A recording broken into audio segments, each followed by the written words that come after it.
L'année dernière, pendant la mobilisation des agriculteurs, Marie-Thérèse disait « Il faut être juste pour la rémunération, faire appliquer la loi ». Un président de la FNSEA qui détient aujourd'hui 700 hectares, ça interroge. Nous en avions 20 avec Raymond.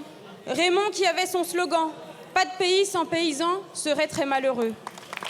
Raymond Lacombe, le mari de Marie-Thérèse, était président de la FNSEA. Ce témoignage ne réclame pas plus de néonicotinoïdes ou de mégabassines pour aider les agriculteurs et les agricultrices. Marie-Thérèse Lacombe le rappelle régulièrement. Le collectif a été la solution pour faire évoluer l'agriculture. Y a-t-il une disposition encourageant le travail en collectif, améliorant le revenu agricole dans cette loi écrite par Arnaud Rousseau? Non, rien que de la compétition au profit d'une minorité d'agriculteurs et d'agricultrices.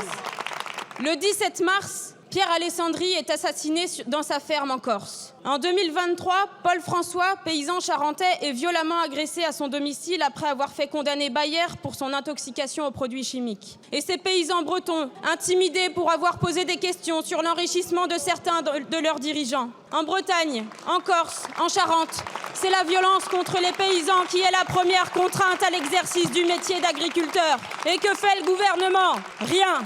Que propose cette loi pour lever les contraintes? Réautoriser des pesticides dangereux pour la santé et la biodiversité. Favoriser l'agrandissement des élevages. Par contre, rien pour des prix rémunérateurs garantis et l'encadrement des marges. Rien sur le foncier, sur la concurrence déloyale, accentuée par les accords de libre-échange.